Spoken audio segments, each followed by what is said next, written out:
안녕하세요. 오늘 저희가 깊이 파고들 주제는요, 바로 찜통 더위 속 마라톤 훈련입니다. 특히 요즘처럼 막 섭씨 30도로 훌쩍 넘는 때, 어떻게 하면 안전하게 또 효과적으로 달릴 수 있을지 그 답을 좀 찾아보려고 합니다. 저희가 오늘 참고할 자료는요, 마라톤 풀코스를 무려 130회 이상 완주하시고, 와, 622km 울트라 마라톤까지 완주하신 그야말로 마라톤 명인 한중기님의 경험에서 나온 이야기입니다. 단순히 여름을 그냥 버티자 이게 아니고요. 이 시기를 오히려 가을 시즌 성공을 위한 단단한 발판으로 삼아보자 이게 오늘 저희 목표입니다.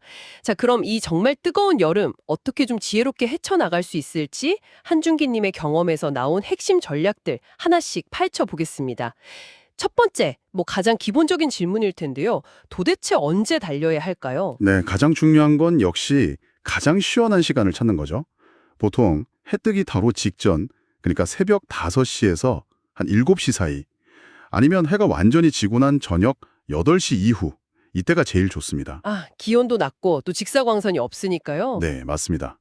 몸이 받는 스트레스가 훨씬 덜하죠. 특히 그 오전 10시부터 오후 4시 사이 있잖아요.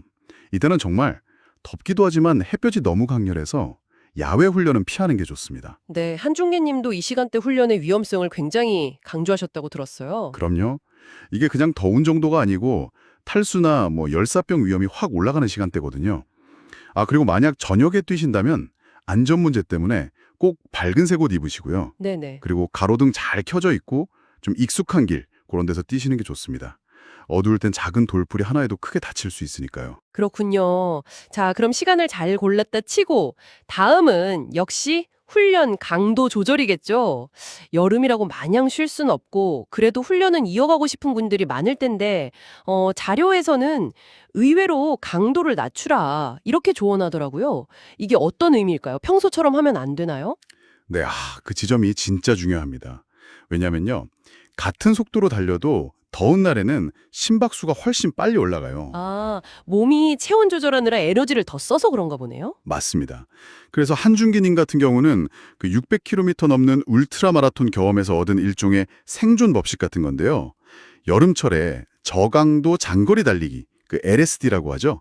그걸 할 때는 평소보다 킬로미터당 한 1분 정도 의식적으로 페이스를 늦추는 걸 거의 철칙처럼 삼는다고 합니다. 아, 무조건 막 버티는 게 아니라 전략적으로 늦추는 거군요. 그렇죠. 막 고강도 인터벌이나 스피드 훈련 이런 거는 좀 자제하고요. 대신에 꾸준한 조깅이나 지속주 위주로 해서 심폐지구력은 유지하면서 몸이 더위에 서서히 적응할 시간을 주는 거죠. 네. 그리고 진짜 제일 중요한 거, 자신의 몸 상태를 계속 확인해야 합니다. 조금이라도 어지럽거나 머리가 아프거나 속이 메스껍다거나 이런 이상 신호 오면 그냥 즉시 멈춰야 돼요. 이건 정말 타협하면 안 됩니다. 네. 아, 정말 명심해야 할 부분이네요. 그렇게 강도를 조절하면서 달려도 땀은 정말 비우듯이 쏟아지잖아요. 수분 보충은 어떻게 해야 할까요? 그냥 물만 벌컥벌컥 많이 마시면 되나요? 일단 물 섭취는 기본 중에 기본이죠. 훈련 전에도 마시고 훈련 중에도 끝나고 나서도 충분히 마셔야 하고요. 특히 훈련 중에는 목 마르다 느끼기 전에요. 예를 들어 한 5km 지점마다 아니면 20분, 30분 간격으로 규칙적으로 마시는 습관, 이게 중요합니다. 근데 땀으로 그냥 물만 나가는 게 아니잖아요. 막 소금기도 빠져나간다고 하고. 아, 정확하십니다. 땀에는 나트륨이나 칼륨 같은 필수 전해질도 같이 빠져나가거든요. 이게 부족해지면 근육 경련이 온다거나 심하면 탈진까지 갈 수 있어요. 헉, 그렇군요. 그래서 1시간 이상 좀 길게 달리거나 특히 땀을 정말 많이 흘렸다 싶으면 그냥 맹물보다는 스포츠 음료나 전해질 보충제를 활용하는 게 훨씬 효과적입니다. 한종기 님도 장거리 훈련할 때는 자신만의 어떤 전해질 보충 타이밍 또 양 이런 걸 철저하게 지킨다고 하더라고요. 아하, 그렇군요. 수분, 전해질 보충, 이것만큼 또 중요한 게 옷차림이나 장비일 텐데요. 이건 어떤 점을 좀 신경 써야 할까요? 핵심은 두 가지입니다. 열 배출 그리고 자외선 차단. 일단 땀 흡수 잘 되고 바람 잘 통하는 기능성 소재는 기본이고요. 색깔은 햇빛을 반사하는 좀 밝은 색 옷이 좋습니다.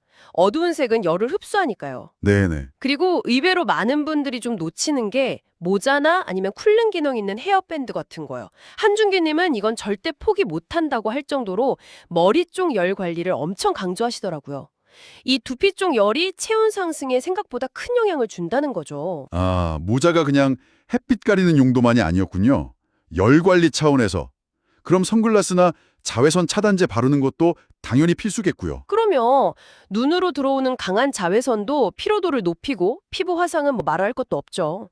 이런 사소해 보이는 준비들이 하나하나 모여서 더위 속에서도 훈련의 질을 지키고 또 안전하게 만들어주는 겁니다. 근데 정말 날씨가 너무 안 좋거나 뭐 컨디션이 안 좋거나 도저히 시간을 내기 어려울 때도 있잖아요. 그럴 땐 어떻게 하죠? 무조건 그래도 달려야 하나요? 아니요, 그럴 때는 좀 과감하게 실내 훈련으로 전환하는 유연성이 필요합니다. 러닝머신도 뭐 좋은 대안이 될 수 있고요. 아니면 수영이나 자전거 같은 크로스 트레이닝 있잖아요. 네. 이런 건 심폐능력이나 근력은 유지하면서도 관절 부담은 줄여주니까 아주 좋은 방법이죠. 한종기 님도 컨디션이 좀 안 좋거나 날씨가 너무 험하다 싶으면 이런 대체 운동을 적극적으로 활용하면서 꾸준함을 유지한다고 합니다. 아, 중요한 건 어떻게든 움직임을 이어가는 것이군요. 네, 바로 그거죠. 네, 오늘 이야기를 쭉 들어보니까 결국 찜통 더위 속 마라톤 훈련이라는 게 무모하게 덤비는 게 아니라 아주 현명한 전략이 필요한 시기다 이런 생각이 드네요. 시간을 잘 고르고 강도는 좀 낮추고 수분과 전해질 보충 철저히 하고 옷이랑 장비 잘 챙기고 또 필요하면 실내 훈련으로 유연하게 대처하고 네, 정확하게 정리해 주셨네요. 핵심은 무리가 아니라 관리입니다. 내 몸의 소리에 귀 기울이면서 이 여름을 슬기롭게 또 안전하게 보내는 것. 그 자체가 정말 훌륭한 훈련 과정이거든요. 이렇게 차곡차곡 쌓아 올린 기반은 분명 여러분의 가을 시즌 마라톤에서 좋은 결과로 나타날 겁니다. 단순히 그냥 정보를 아는 것에서 그치지 마시고 꼭 여러분의 실제 훈련에 적용해 보시면 좋겠습니다. 오늘 저희가 살펴본 한준기님의 조언 끝에 이런 말이 있더라고요. 마라톤은 결국 자신과의 싸움에서 이겨야 한다. 우리가 오늘 나눈 시간 선택이니 강도 조절이니 하는 구체적인 방법들을 넘어서요. 어쩌면 이 혹독한 여름더위라는 환경 자체를 받아들이고 그 안에서 포기하지 않고 꾸준히 나아가는 그 과정 자체가 여러분 삶의 다른 어려움들을 헤쳐나가는 방식에도 뭔가 긍정적인 영향을 줄 수 있지 않을까요?